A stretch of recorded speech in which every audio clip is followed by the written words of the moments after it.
Good morning student. जैसा कि हम जानते हैं कि हमने the making of the global world के बारे में जानने की कोशिश की थी और इसमें जाना था कि किस तरीके से विश्व स्तर पर इसका निर्माण किया जा सकता है या किस तरीके से हमारे विश्व का निर्माण ग्लोबल लेवल पर होता है। इस लेसन में हमने जाना था कि विश्व स्तर पर हम व्यापार को कैसे लेकर चलते हैं या फिर इन चीज़ों को किस तरीके से समझा जा सकता है। इस हमने इन चीज़ों को समझते हुए जाना था कि कैसे हमारे यहाँ पर इन चीज़ों में बदलाव आए। खास तौर पर 19वीं शताब्दी के आसपास के बदलावों को भी देखते हैं हम और प्री मॉडर्न वर्ल्ड को भी देखते हैं। किस तरीके से अलग अलग फूड भी आए, अलग अलग प्रकार की बीमारियां एक क्षेत्र से दूसरे क्षेत्र पर पहुंची। 19वीं शताब्दी के दौरान पर हमने देखा था कि किस तरीके से वर्ल्ड इकोनॉमी ने अपना स्थान बनाया था और वर्ल्ड इकोनॉमी किस तरीके से बदलती रही। अब हम रोल ऑफ टेक्नोलॉजी के बारे में पढ़ रहे थे और जाना था कि रोल ऑफ टेक्नोलॉजी में वे कौन से पैटर्न रहे या वो कौन से रोल रहे तकनीक के, जिसकी वजह से रेलवे आई। रेलवे के बाद भाग के जहाज आने शुरू हुए, टेलीग्राफ वगैरह आने लगे। इस तरह की तकनीक, इस तरह के टेक्नोलॉजी में बदलाव बहुत महत्वपूर्ण रहे, ये भी चीज़ हमने जानी। साथ ही हमने 19वीं शताब्दी के आसपास के उन परिवर्तनों की कल्पना की जो चारों तरफ के समाज को लेकर, राजनीति को लेकर, आर्थिक कारकों को लेकर चल रहे थे और उसका परिणाम स्वरूप बनते जा रहे थे। उदाहरण के लिए हम उन उपनिवेशित सरकार या फिर कॉलोनाइज गवर्नमेंटों को देखते हैं, जहाँ पर हम यातायात और परिवहन के विभिन्न साधनों को देखते हैं जिनमें भारी सुधार आया है और तेजी से चलने वाली रेलगाड़ी तक बन गई है।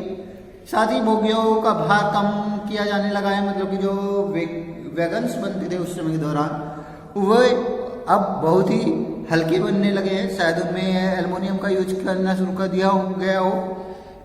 इसके अलावा हम देखते हैं कि जल पौधों का आकार बड़ा किया गया है, जिससे आसानी से जल के माध्यम से ज़्यादा सामानों को एक स्थान से दूसरे स्थान पर पहुंचाया जा सके। साथ ही अलग अलग फिगर देखने को मिलती है। कल हमने फिगर 8 और फिगर 9 के बारे में समझने की कोशिश की थी। ये क्या बताती हैं? फिगर 8 में दिखाया गया था स्मिथफील्ड क्लब जो कैटल के बाजार को दिखा रहा है। ये 1851 में इलुस्ट्रेट कर रहा है लंदन न्यूज में, जहाँ पर दिखाया गया है कि यह मेला कैटल फेयर के रूप में है और जहाँ पर किसान अपने पालतू जानवरों को लाकर बेचने का या खरीद फरोख्त करने का कार्य कर रहे हैं। इसमें लंदन में सबसे पुराना यह पशु बाजार था और साथ ही 19वीं सेंचुरी के आसपास स्मिथफील्ड के अंतर्गत यहाँ पर विशाल रूप से हमें मुर्गी और मांस के व्यापार का बाजार खुला हुआ दिखता है, जहाँ देश के सभी बड़े लोग मांस की आपूर्ति के लिए या फिर एक तरीके से मीट की आपूर्ति के लिए, मीट की ज़रूरतों को पूरा करने के लिए रेलवे लाइन से यहाँ पर आते थे और इसके माध्यम से ही यह आपूर्ति केंद्रों तक पहुँचती थी या फिर ये ज़रूरतें उनकी पूरी की जाती थी। इसके अलावा फिगर 9 में दिखाया जा रहा है कि मीट को लोड किया जा रहा है एक जहाज़ पर, यह शिप पर लादा जा रहा है और यह लंदन न्यूज 1878 की पिक्चर है जिसमें मांस का निर्यात किया जा रहा है और तभी संभव हो पाया है जब जहाज को ठंडा रखने की व्यवस्था कर ली जाए, क्योंकि अगर जहाज गर्म होता है तो मांस खराब हो जाएगा। तो ऐसी स्थिति में हम समझ सकते हैं कि पर्टिकुलर एरिया में चीज़ों में किस तरीके से बदलाव लाए गए होंगे। साथ ही साथ हम देखते हैं ट्रेड के अंतर्गत मीट ऑफ वर्स करते हुए गुड एग्जाम्पल, यह एक बड़ा एग्जाम्पल है 1870 में, जो एनिमल्स को दिखा रहा है कि एनिमल्स किस तरीके से शिफ्ट हो रहे हैं अमेरिका और यूरोप में और किस तरीके से ये आगे चल रहे हैं। साथ ही साथ केवल जिंदा जानवरों ही नहीं भेजे जा रहे बल्कि यूरोप में ले जाकर उन्हें काटा भी जाने लगा था। जिंदा जानवरों बहुत ज़्यादा जगह घेरते हैं। ऐसी स्थिति को देखते हुए लंबे सफ़र में बीमार पड़ने का भी खतरा होता है। इन सब चीज़ों को देखते हुए अब ज़्यादातर मीट की ही सीधी सप्लाई करने की कोशिश की जाने लगी थी यूरोप में। यह महंगा सौदा भी हो सकता था यूरोप के बाजार के लिए, इसीलिए एक दूसरी तरफ की कीमतों के कारण मांस के उत्पादन की मांग और उत्पादन कम होने के कारण रेफ्रिजरेटर की ज़रूरतें भी देखी गई। तो यह देखा गया कि पानी के जहाज़ों में उन चीज़ों को लगाया जाए ताकि आसानी से कटाए हुए मांस को ले जाया जा सके। निर्यात किया जा सके लंबी यात्रा में। इसके बाद तो जानवरों की यात्रा पहले ही जानवरों को यात्रा से पहले ही मारा जाने लगा। उन्हें को काटने के बाद अमेरिका, ऑस्ट्रेलिया और न्यूजीलैंड के अंतर्गत अलग अलग एरियो में यूरोप के फ्रोजन मीट को या फिर जमे हुए मीट को सप्लाई किया जाने लगा। ये ठंडे एरियो में रखा जाता था ताकि वह खराब ना हो। साथ ही साथ this reduce shipping cost and lowered meat price in Europe. यह दिखाता था कि किस तरीके से यह रिड्यूस करता है शिपिंग के अंतर्गत मीट प्राइस को यूरोप में। और साथ ही देखने को मिलता था कि यूरोप के अंतर्गत यह किस तरीके से अलग अलग डाइटों को लेकर चलता था, अलग अलग खुराक इससे मिलती रहती थी। गरीबों को ज़्यादा विविधतापूर्वक खुराक मिलने लगी थी।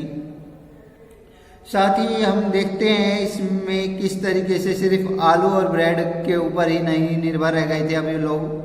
वे अलग अलग तरीके से अलग अलग चीज़ें, मक्खन, अंडे और मांसाहार पर भी निर्भर होने लगे थे। ये सब चीज़ें लोगों के जीवन में शामिल हो चुकी थी और साथ ही साथ उनका जनजीवन, उनकी लिविंग और भी बेहतर तरीके से सुधारने लगी थी। इन कंडीशनों को देखते हुए हम देखते हैं कि यह किस तरीके से उस समय के मंसूबों, उन समय के चीज़ों को समर्थन देता है। इसके बाद हम जानते हैं लेट 19th सेंचुरी के आसपास कि किस तरह के कॉलोनाइजेशन रही। रोल ऑफ टेक्नोलॉजी में हमने बात कर दिया था। आप देखते हैं लेट 19th सेंचुरी के आसपास जो कॉलोनाइजेशन रहा उसका क्या रोल था।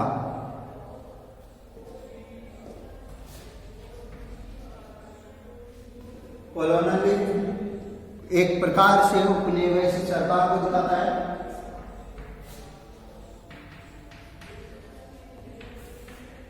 जो मुख्य रूप से ब्रिटिश शासन का प्रतीक है और पर्टिकुलर हम अलग अलग एरियो में इन्हें देखते हैं। 19वीं शताब्दी के आसपास आखिरी दशकों में व्यापार इतना बढ़ गया था कि बाजार की तेजी से फैलने लगा था या फिर बाजार में बहुत तेजी से फैलने लगा था। But this was not only a period of expanding trade and increasing prosperity, लेकिन यह केवल फैलते हुए व्यापार और संपन्नता का ही दौर नहीं था, बल्कि it is important to realise that there was a dark side of this process. इस प्रोसेस के पीछे, इस प्रक्रिया के पीछे एक ऐसा पक्ष भी था जो काफ़ी काला था, या फिर एक तरीके से ये कह सकते हैं जो जिस चीज़ को इग्नोर किया जाता था, बहुत डार्क पक्ष था। In many part of the world the expansion of trade and a closer relation with the world economy also meant a loss of the freedom and living good. और यह था कि पर्टिकुलर इस चीज़ को बनाए रखने के लिए काफ़ी क्षेत्र अपनी फ्रीडम को, अपने लिविंग हुड को खोते जा रहे थे। जिसका बड़ा एग्जांपल भारत और पर्टिकुलर उन स्वतंत्र देशों, उन अनइंडिपेंडेंट देशों के रूप में आता है जो ब्रिटिश सरकार के अंतर्गत शासन में रहे। Late 19th century European consequent produce many painful economic, social and ecological change through which the colonised society were brought into the world economy. और इसी के साथ साथ हम देखते हैं कि किस तरीके से यूरोपियों ने विजय करते हुए बहुत सारे लोगों को कष्टदायक माहौल देने की कोशिश की, जो उनके आर्थिक परिवेशों को, जो उनके सामाजिक परिवेशों को, जो उनके पारिस्थितिक परिवेशों को काफ़ी हद तक परिवर्तित करता था। साथ ही साथ समाज में उनकी क्या भूमिका थी ये भी देखने को मिलता है। इसके साथ साथ हम आपके यहाँ पर फिगर देख सकते हैं। ये फिगर 19वीं शताब्दी की अफ्रीका को दिखा रही है, जो ब्रिटिश शासन के दौरान का चित्र है, जिसमें अलग अलग एरिया अलग अलग तरीके से ब्रिटिश शासन में दिखाया गया है। आप देख सकते हैं कि ये किस तरीके से किस किस क्षेत्र के अंडर में दिखाया गया है। जहाँ पर रेड कलर हो रहा है वो बेल्जियम, जहाँ पर येलो कलर हो रहा है वो ब्रिटिश के, जो पर्पल कलर है वो फ्रेंच, और जो आपका ग्रीन कलर है वो इतालवी, और इसके अलावा लाइट पर्पल कलर पुर्तगाली लोगों को और पिंक कलर स्पेनिश लोगों को। इसके अलावा dark green colour British dominion को और साथ ही आपके लाइट ग्रीन कलर स्वतंत्र राज्यों को दिखा रहा है अफ्रीका की। तो ऐसी तौर पर हम देखते हैं कि वो पर्टिकुलर उस समय के दौरान अलग अलग देशों ने उन पर कब्जा करना शुरू कर दिया था उन पर्टिकुलर एरियो पर, और उन्हें स्वतंत्र करना शुरू कर दिया था। इस तरीके से उन्हें गुलाम बनाना शुरू कर दिया था ताकि वे वहां से ज़्यादा कमा सकें। आप अफ्रीका के इस मानचित्र में देखेंगे और पाएंगे कि किस तरीके से कुछ देश की सीमाओं की सीधी लकीरें जैसे कि मानो उन्हें फट्टे से खींच कर बनाया गया है, इस तरीके से देखने को मिलती है। और दुर्भाग्यवश यही हुआ कि अफ्रीका पर कब्जे की कोशिश में लगे यूरोपीय ताकतों ने अलग अलग तरीके से वहाँ पर अपने इलाके बसाने शुरू कर दिए थे। यूरोप के ताकतवर देशों में बर्लिन और अलग तौर पर 1885 के आसपास अफ्रीकी नक्शे पर विभिन्न प्रकार से अलग अलग देशों के द्वारा अपने क्षेत्रों की लकीरें खींच दी गई थी, जो दिखाती थी 19वीं शताब्दी के आसपास की वे किस तरीके से फ्रेंच और एडिक्सन के अंतर्गत ओवरसीज ट्रेड को प्रमोट करते हैं। बेल्जियम और जर्मनी के कॉलोनिकल पावर को भी दर्शाया जाता है। यूएस के आसपास कॉलोनिकल पावर को दिखाते हुए 1890 का वह समय भी दिखाया जाता है, समझ में आता है, जो दिखाता है कि यहाँ पर किस तरीके से कॉलोनिकल रूल स्पेन और दूसरे देशों के माध्यम से भी बढ़ता गया है। साथ ही साथ हम देखते हैं एक एग्जाम्पल को जो डिस्ट्रक्टिव रूप से इम्पैक्ट डालता है कॉलोनियलिज्म पर और इकोनॉमी पर, कि वहाँ का लिविंगहुड किस तरीके से रहा है कॉलोनियलाइज्ड पीपल के अंतर्गत। और इसके बारे में हम जानते हैं कि मध्य अफ्रीका के अंतर्गत सन हेनरी मार्टिन स्टैनली और उनकी टोली किस तरीके से वर्क करती है।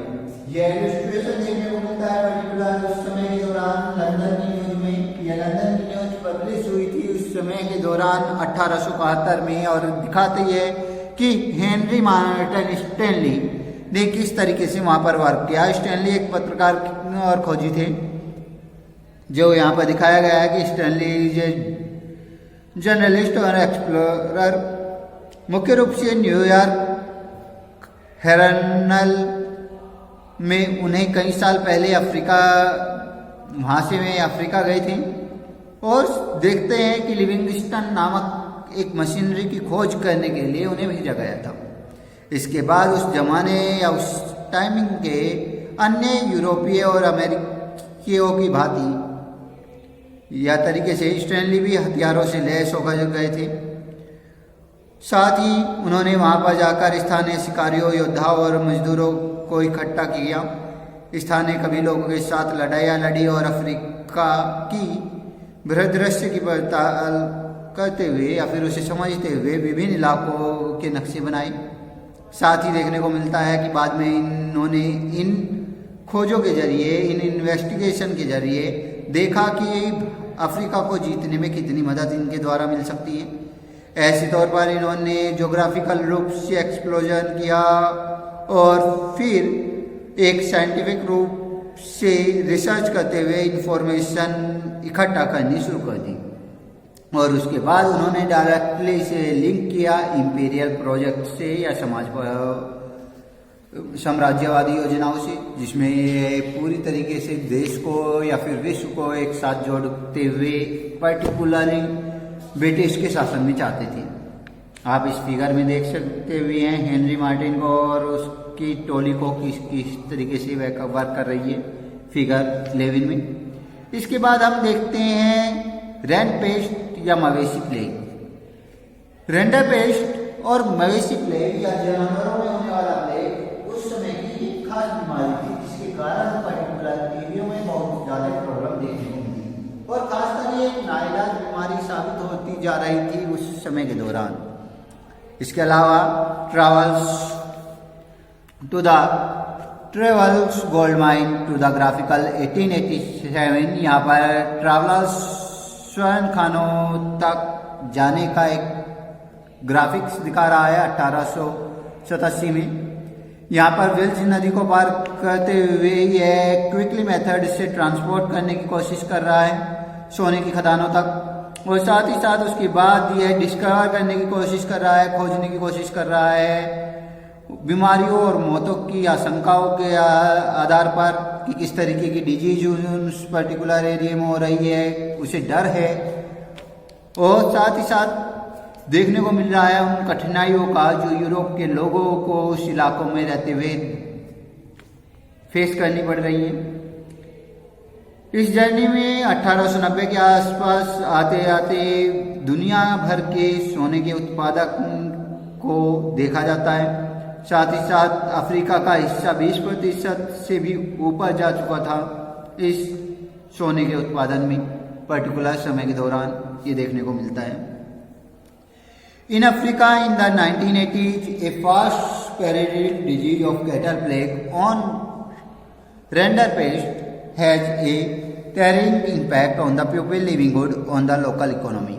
1990 के आसपास बहुत तेजी से फैलने वाली एक बीमारी जो मवेशी प्लेग की बीमारी के रूप में आई, लोगों की जीविका को काफ़ी हद तक प्रभावित कर रही थी और साथ ही साथ उनकी इकोनॉमिक स्तर को भी बदलती जा रही थी, जिसके कारण बहुत बुरा प्रभाव पड़ रहा था पर्टिकुलर एरिया पर। साथ ही हम देखते हैं this is a good example of the widespread European imperial impact of the colonised society. यह इस बात का एक अच्छा उदाहरण है कि उस समय के दौरान कॉलोनिकल गवर्नमेंट पर यूरोपीय साम्राज्यवादी ताकतों का क्या प्रभाव पड़ता है, बड़े पैमाने पर इसका असर देखने को मिलता है। It is show how is this era of consequent even a disease affecting cattle respect the live of the fortune of the thousands of people and their relation with the rest of the world। और साथ ही साथ हम देखते हैं कि किस तरीके से इस समय के दौरान बीजों के साथ दुर्घटनावश फैलने वाले मवेशियों के जानवरों की बीमारी हजारों लोगों के जीवन में भय और भाग्य में किस तरीके से बदलाव लाती है, किस तरीके से जीवन और भाग्य को बदल कर रख देती है और दुनिया भर में इसके संबंधों को एक नई शक्ल, एक नया रूप, एक नया प्रारूप, एक नया चित्रण पैदा करके देती है। Historically Africa has abundant land and A relatively small population for centuries. Land and livestock sustain African livelihood and people rarely work for a wage. In late 19th century Africa there were few consumer goods that wages could buy। प्राचीन समय की बात करें या historical रूप से देखें तो अफ्रीका के जमीन मुख्य रूप से वहाँ पर कोई कमी नहीं थी इस चीज़ की, आबादी बहुत कम थी या फिर पॉपुलेशन बहुत कम थी। एक लंबे समय से अफ्रीकियों की जिंदगी कामकाज, जमीन और पालतू जानवरों से घिरी हुई थी। ऐसी स्थिति में हम देखते हैं कि अगर इस तरह के जानवरों की बीमारी आती है तो वह उन लोगों को किस तरीके से प्रभावित कर सकती थी। पैसे या वेतन पर काम करने का चलन नहीं था और 19वीं शताब्दी के आसपास अफ्रीका के ऐसे उपभोक्ता बहुत कम थे जिन्हें वेतन के रूप में खरीदा जा सकता था या फिर उन्हें पैसे के रूप में काम करने को मिलता था। इसके अलावा हम देखते हैं if you had been a African processing land and livestock and their work penalty of both you two would have seen little reason to work for a wages. और यह बहुत कम देखने को मिलता था कि जिसकी वहाँ कोई कमी नहीं थी तो शायद आपको भी यह बात समझ में नहीं आए कि वेतन के लिए काम करने की उन्हें क्या ज़रूरत थी, क्योंकि पर्टिकुलर सभी लोग चाहते हैं जिस एरिया में वे रह रहे हैं भाई, जब उनके पास किसानी करने के लिए, खेती करने के लिए पर्याप्त ज़मीनें हैं, इसके अलावा पालतू जानवर हैं, पशु पक्षी हैं जिनसे वे अच्छी तरीके से कमा सकते हैं, तो ऐसी स्थिति में वे दूसरे के यहाँ जॉब क्यों करेंगे। यही कारण है। वैसे इस चीज़ को समझने में ज़्यादा अंतर भी नहीं आता। सीधे तौर पर हम ये कह सकते हैं कि पर्टिकुलरली अफ्रीका के लोग वहाँ पर पर्याप्त मात्रा में ज़मीनें होने के कारण, पर्याप्त मात्रा में दुधारू जानवर और वैसे जानवर होने की वजह से वे लोग दूसरे काम करना पसंद नहीं करते थे। वे ज़्यादातर अपने खुद के ही काम करना पसंद करते थे। लेकिन अफ्रीका में आने वाली इस बीमारी के कारण, कैटल प्लेग के कारण, उन्हें भी दूसरे काम करने पर निर्भर रहना पड़ा होगा। यही कारण है कि अफ्रीका से सभी लोग मजदूरों के रूप में या फिर एक तरीके से बॉन्डेड लेबर के रूप में निकले होंगे। आते हैं अपने यहाँ अगले पॉइंट पर। In the late 19th century European were attract to the Africa due to the vast resource of the land and minerals. European come to the Africa hope to establish plantation and mining to the produce euro crop and minerals for export to Europe। 19th century के आसपास Europe काफी attract हुआ था Africa से, क्योंकि वहां पर पर्याप्त मात्रा में रिसोर्स थे, भूमि थी और मिनरल्स थे। यूरोपियन अफ्रीका में आए थे और उन्होंने इस्टेब्लिशमेंट करने की कोशिश की थी, प्लांटेशन की, माइनिंग की और साथ ही साथ उन फसलों की जो वहां पर प्रोड्यूस की जाती थी और उन्हें बाद में यूरोप में या फिर ब्रिटेन में भेजा जा सकता था वहां की जरूरतों को पूरा करने के लिए। But there was an expected problem, a shortage of labour willing to work for wages. लेकिन वहां पर सबसे बड़ी प्रॉब्लम ये थी कि किस तरीके से वहां पर उन लोगों को लेबर के रूप में काम करवाया जाए, क्योंकि लेबरों की वहां पर कमी थी और ज्यादातर लोग अपने खुद के काम करते थे। Employer use many method to recruit and retain labour. Employers ने बहुत कोशिश की मजदूरों की भर्ती करने की, अपने पास रोकने की। मालिकों ने बहुत सारे हथकंडे प्रयोग किए।